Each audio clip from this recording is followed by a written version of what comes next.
કરું છું આપ સૌને શુભ દીપાવલી। આપણને ખબર જ છે કે દિવાળી અત્યારે નજીક આવી રહી છે અને દિવાળીની શરૂઆત કેવી રીતે થઈ? તો દિવાળીની શરૂઆત જ્યારે રામ ભગવાને રાવણ પર દશેરાના દિવસે વિજય મેળવ્યો અને અયોધ્યા પાછા ફર્યા ત્યારે વાસીઓએ રામની આવવાની ખુશીમાં અયોધ્યાને શણગારી, દીવા પ્રગટાવ્યા અને રંગોળીઓ કરી। ત્યારથી દિવાળીની શરૂઆત થઈ। પણ આપણે તો કેવી રીતે દિવાળી કરીએ છીએ?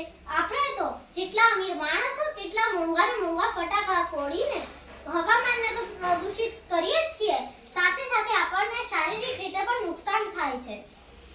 સાથે સાથે ગરીબ માણસોના છોકરા જેમને પૂરતું ખાવાનું પણ નથી મળતું તેઓને આ જોઈને દુઃખી થાય છે કે અમે આવું કરી શકતા નથી। પરંતુ મેં આ વખતે નક્કી કર્યું છે કે હું કેવી રીતે દિવાળી કરીશ। તો અમે તો ઘરમાંથી નવા કપડાં તો લેતા જ નથી, પણ હું નાનો હતો માટે નાના ફટાકડા લેતો હતો। પણ આ વખતે મેં નક્કી કર્યું છે કે હું પણ ફટાકડા લઈશ નહીં, ઉલટાનું ગરીબ માણસોને પૂરતું ખાવાનું, તેમને નવી મીઠાઈઓ અને નવા કપડાની ભેટ આપીને તેમને પણ ખુશ કરીશ, જેથી કરીને ભગવાન મારા પર ખુશ થાય અને ગરીબ માણસો તો ખુશ થાય જ છે। અને આ વખતે આપણે ઘરને શણગાર્યું જ છે, મેં દીવા પણ કર્યા છે અને રંગોળી તો કરવી જ જોઈએ। આથી કરીને શુભ ઉર્જાઓ આપણા ઘરની અંદર પ્રવેશાય છે અને ભગવાન આપણા પર પ્રસન્ન થાય છે। આ તો મેં કર્યું જ છે અને કરવું જ જોઈએ, પરંતુ હું ફટાકડા ફોડીને પૈસાનો બગાડ નહીં કરું અને હવામાનને બગાડીશ પણ નહીં। માટે તમને પણ વિનંતી કરું છું કે તમે પણ જો આવી રીતે દિવાળી ઉજવો તો ભગવાન તમારા પર પ્રસન્ન થાય, આપણા પર પ્રસન્ન થાય અને આપણને શુભ આશીષ આપે। શુભ દીપાવલી। હું એક પ્રતિજ્ઞા લઉં છું, આપણે દિવાળીમાં મમ્મી પપ્પાને ખોટા ખર્ચ કરાઈશ નહીં, ગરીબોને મદદ કરાઈશ અને દિવાળીમાં ઓછા ફટાકડા ફોડીશ, તેથી પર્યાવરણને નુકસાન ન થાય અને પ્રદૂષણ ના ફેલાય। અસ્તુ। જય હિન્દ, જય ભારત। આપ સૌને જય શ્રી કૃષ્ણ। અમે આ દિવાળીના પાવન અવસરે એવા ફટાકડા ફોડીશું નહીં જેનાથી અમને નુકસાન થાય અને ફટાકડાનો ખોટો ખર્ચો કરીશું નહીં અને હવામાં પ્રદૂષિત થાય તેવા ફટાકડા નહીં ફોડીએ। અમે લોકો આ દિવાળીએ માતા પિતાની આજ્ઞાનું પાલન કરીશું। આપ સૌને દિવાળીની શુભેચ્છાઓ। હું અંબાલાલ બાલશાળામાં અભ્યાસ કરું છું। હું ધોરણ 4A ભણું છું। હું આજે પ્રતિજ્ઞા લઉં છું કે આજે દિવાળીમાં ફટાકડા ફોડીશ નહીં, જેથી પ્રદૂષણ થાય નહીં। હું ગરીબોને મદદ કરીશ। હું દિવાળીમાં ખર્ચો કરીશ નહીં।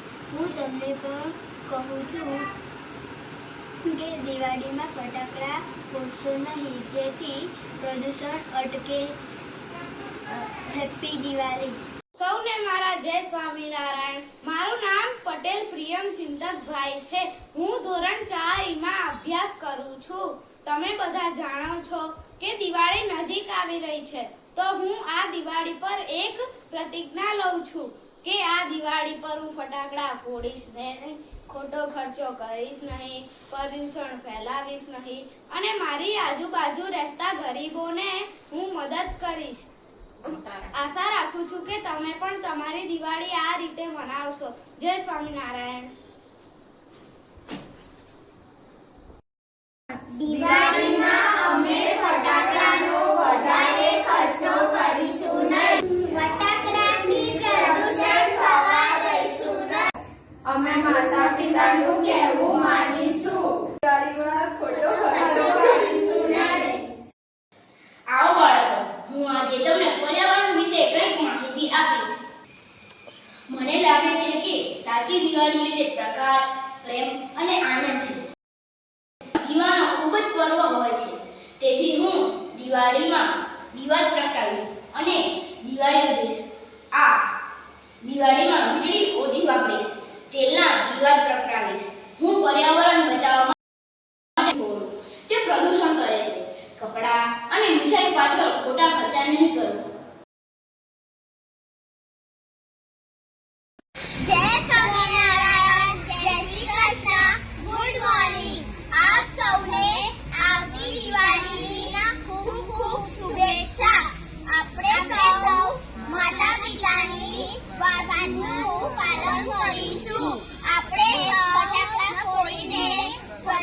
પ્રદૂષણ કરીશું નહીં. આપણે સૌ ફટાકડા ખોટા કર્યા નહીં. આપ સૌને દિવાળીની ખૂબ ખૂબ શુભેચ્છા. જય સ્વામિનારાયણ. જય શ્રી કૃષ્ણ. અસ્તુ. જય સ્વામિનારાયણ. જય શ્રી કૃષ્ણ. મારું નામ આરુષિ મનીષકુમાર શર્મા છે. હું ધોરણ 5 માં ભણું છું. હું ફટાકડા નહીં ફોડું અને પર્યાવરણને નુકસાન નહીં કરું. હું વધારે મીઠાઈ નહીં ખાઉં અને મારા શરીરને નુકસાન નહીં કરું. હું વધારે કપડાની ખરીદી નહીં કરું. હું ફટાકડા, મીઠાઈ, કપડાની ખરીદી નહીં કરું અને મારા પપ્પાના પૈસા બચાવીશ. હું આજુબાજુમાં રહેતા લોકોને સમજાવીશ કે ફટાકડા ન ફોડે અને હવામાં પ્રદૂષણ ન ફેલાવે. Thank you. નમસ્તે, મારું નામ ભોઈતર પિયુષ કુમાર છે. હું બેલ છે ધોરણ 5F માં ભણું છું.